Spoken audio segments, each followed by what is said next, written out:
ആശുപത്രി പ്രവർത്തനങ്ങൾക്ക് മാർഗനിർദ്ദേശവുമായി ഹൈക്കോടതി. സേവനങ്ങളും ചികിത്സാ നിരക്കുകളും ആശുപത്രിയിൽ പ്രദർശിപ്പിക്കണം. പണമില്ലാത്തതിന്റെ പേരിൽ ഒരാൾക്കും ചികിത്സ നിഷേധിക്കരുത്. അത്യാഹിത വിഭാഗത്തിലെത്തുന്ന രോഗികളെ പരിശോധിച്ച് നില ഭദ്രമാക്കണമെന്നും കോടതിയുടെ മാർഗനിർദ്ദേശങ്ങളിൽ പറയുന്നു. ക്ലിനിക്കൽ എസ്റ്റാബ്ലിഷ്മെന്റ് ആക്ടിന്റെ നിയമസാധുത ചോദ്യം ചെയ്യുന്നുള്ള അപ്പീൽ ആശുപത്രി ഉടമകളുടെ ഹർജി ഹൈക്കോടതി തള്ളി. അഹമ്മദ് മുസ്തഫ ചേരുന്നുണ്ട്. മുസ്തഫ, ഏത് കേസ് പരിഗണിക്കുമ്പോഴാണ് ഈ നിർദ്ദേശം ഹൈക്കോടതി നൽകിയിരിക്കുന്നത്? എന്തൊക്കെയാണ് നിർദ്ദേശങ്ങൾ?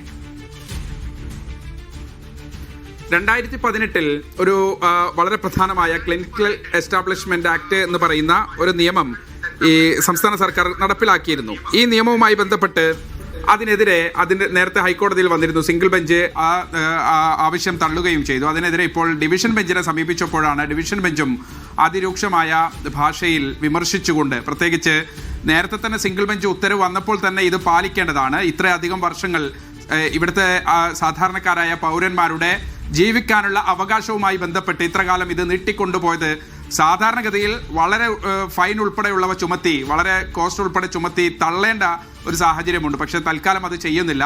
കർശനമായി ഈ നിയമങ്ങൾ പാലിക്കണമെന്നതുൾപ്പെടെയുള്ള കാര്യങ്ങളാണ് കോടതി പറഞ്ഞിരിക്കുന്നത്. ഒപ്പം തന്നെ വളരെ സുപ്രധാനമായ 5 കാര്യങ്ങൾ ആശുപത്രികൾക്ക് ഒരു ഗൈഡ് ലൈൻ എന്നുള്ള നിലയ്ക്ക് ഹൈക്കോടതി പറയുകയും ചെയ്യുന്നുണ്ട്. ഒന്ന്, ആശുപത്രിയിൽ ഒരു രോഗി എത്തിയാൽ എന്തൊക്കെ സേവനങ്ങൾ ലഭ്യമാകും, അതിൻ്റെ ഒരു ബേസിക് പാക്കേജ് എന്താണ്, ഏതൊക്കെ രൂപത്തിലുള്ള സേവനങ്ങൾക്ക് ഏതൊക്കെ രൂപത്തിലുള്ള ചികിത്സാ സംവിധാനങ്ങളാണ് ഓരോ ആശുപത്രിയും ലഭ്യമാക്കുന്നത് എന്നത് സംബന്ധിച്ച് റിസപ്ഷനിൽ തന്നെ അല്ലെങ്കിൽ അവരുടെ വെബ്സൈറ്റിൽ തന്നെ കൃത്യമായ ഒരു മാർഗനിർദ്ദേശങ്ങൾ അല്ലെങ്കിൽ എന്തൊക്കെയാണ് വിവരങ്ങൾ എന്നുള്ളത് സേവനങ്ങളെ സംബന്ധിച്ച് ലഭ്യമാക്കണം എന്നുള്ളതാണ്.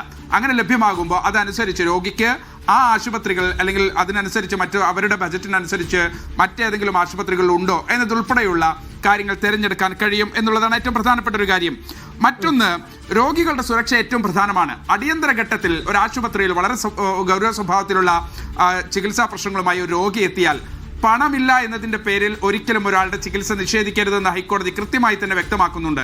മാത്രമല്ല എല്ലാവിധ ആ രോഗിയുടെ അപ്പോഴത്തെ ഏറ്റവും പ്രധാനപ്പെട്ട കണ്ടീഷനുകൾ സ്റ്റേബിൾ ആക്കിയതിനു ശേഷം മാത്രമാണ് ആ രോഗിയെ തിരികെ വിടാവൂ എന്നുകൂടി കോടതി നിർദ്ദേശിക്കുന്നുണ്ട്. അങ്ങനെയാകുമ്പോൾ ഏതെങ്കിലും ഒരു ഘട്ടത്തിൽ ഉയർന്ന ചികിത്സയ്ക്ക് വേണ്ടി മറ്റ് ആശുപത്രികളിലേക്ക് പോകാനുള്ള ഏറ്റവും ബേസിക് ആയിട്ടുള്ള ഒരു കണ്ടീഷൻ, അതായത് ഈ ആംബുലൻസ് സേവനങ്ങൾ ഉൾപ്പെടെ ഒരുക്കിയ ശേഷമായിരിക്കണം അത്തരത്തിലുള്ള നടപടികൾ. ആ രോഗിയെ ഉന്നത ചികിത്സയ്ക്ക് വേണ്ടി റെഫർ ചെയ്ത് അവിടെ എത്തിക്കുക എന്നുള്ളത് ആശുപത്രികളുടെ കൂടി ഉത്തരവാദിത്തമായി മാറുകയാണ് എന്നതുകൂടി ഓർക്കണം.